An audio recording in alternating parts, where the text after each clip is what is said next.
गुरुदेव, क्या शत प्रतिशत भजन से ही भगवान के दर्शन होते हैं या किसी दान पुण्य भी इसमें सहायक है? नहीं, कोई दान पुण्य सहायक नहीं है।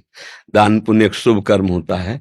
भजन की प्राप्ति से, भजन करने से ही भगवान की प्राप्ति होती है। किसका प्रश्न है? हाँ, भगवान ने कहा अनन्य चेता सततम यो माम स्मृति नित्यसा तस्याहम सुलभा पार्थ है नित्य युक्त योगिना। भगवान ने स्वयं कहा है जो मेरा अनन्य चिंतन करता है, अनन्य चिंतन भजन ही कहते हैं, जो मेरे से युक्त होकर मेरा अनन्य चिंतन करता है उसके लिए मैं सुलभ हो जाता हूँ।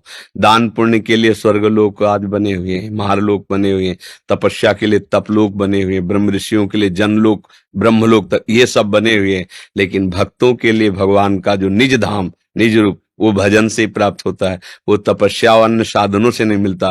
फिर दान पुण्य तो बहुत छोटी बात है? दान पुण्य भरोसे लायक चीज नहीं है। जैसे महाराज नृग ने बहुत दान किया, भागवत में वर्णन है, बड़े अद्वितीय दानी, लाखों गौवें रोज दान करते थे, ब्राह्मणों को घर नगर सब दान करते, खूब ऐश्वर्य था, चक्रवर्ती सम्राट थे। एक गलती हो गई, किसी ऐसे ब्राह्मण की गाय जो कभी दान नहीं लेते थे, उनकी गाय उनकी गौशाला में चली गई। अब चक्रवर्ती राजा गौशाला में थोड़ी बैठा कि उसको पता किसकी गाय है क्या।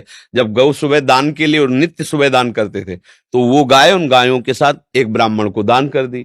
वो ब्राह्मण लिए जा रहा था, तो आगे वो ब्राह्मण गाय ढूंढ रहा था जो कभी दान नहीं लेता था, उसी की गाय खो गई। तो उसने गाय दे, बोले ये मेरी गाय। तो उन्होंने कहा आपकी कैसे हो सकती, मैं अभी महाराज नृग से दान लेकर आ रहा हूं। दोनों सभा में पहुंचे, तो गाय वाले ने कहा ये मेरी गाय है। महाराज नृग ने पूछा कि आपकी गाय हमारे गौशाला में, तो उनका छूट कर या जैसे भी आ। महाराज ने कहा मुझे पता नहीं ना कि आपकी गाय है। जिसने गाय दान लिया था उससे कहा कि 1 करोड़ गाय देंगे, ये गाय वापस कर दो। वो भी अठी बोले आपने दान दिया, हम वापस नहीं करेंगे। और वो दान लेता नहीं था, इसलिए कहा मुझे हमारी गाय चाहिए। महाराज ने चुप केवल ऐसे देख, क्यों क्या उत्तर दे, कोई उत्तर ही नहीं बन रहा ना।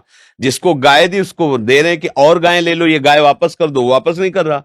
और जिसकी गाय है वो दान लेता नहीं है, वो अपनी गाय लेना चाहता है। अब चुप रह गए, कोई निर्णय नहीं। वो जो गाय वाला था निराश होकर चला गया, उसका अपराध बना और द्वारिका के कुएं में गिरगिट बनकर के जन्म हुआ महाराज नृग का। पर यह है कि भगवान बड़े कृपालु हैं, देखा था कोई अपराध नहीं है, पर ऐसी गति को प्राप्त हुआ। तो एक दिन द्वारिका में यदुवंशी बालक खेल रहे थे, उन्होंने आके बताया भगवान को, एक विशाल गिरगिट आश्चर्यजनक उसमें कुएं में पड़ा है, तो निकलवाया गया। जो ही भगवान की दृष्टि पड़ी थी उनके अपराध नष्ट हुए और वो भगवत स्वरूप होकर के। तो उनका तुम कौन हो? तो बताया सबको कि मैं महाराज नृग हूं, मेरे से इतना अपराध बन गया था तो गिरगिट बनना पड़ा। और अगर भजन करते हो, नाम जप करते हो, भारी से भारी अपराध बन जाए तो भगवान उसका दंड नहीं देते। जन अवगुण प्रभु मानन काऊ, दीन बंधुवती मृदुल, उसके पाप का नाश करके भगवत प्राप्ति करा देते हैं। तो हमें तो ऐसा शास्त्रों में भी कि दान पुण्य शुभ से सुख की वृद्धि होती है, लौकिक सुख की। पाप अधर्म से दुख की वृद्धि होती है। लेकिन ना पुण्य और ना पाप ऐसा भगवत प्राप्त होता है। जिसके पाप क्षय नष्ट हो गए, पुण्य भी समाप्त हो गए, वो भगवान को प्राप्त होता है। केवल पुण्य बचे तो स्वर्ग आदि लोक, केवल पाप बचे तो नरक आदि, और पाप पुण्य दोनों मिश्रित तो मृत्यु लोक, पाप पुण्य दोनों खत्म तो भगवान की प्राप्ति। समझ पा रहे? जी।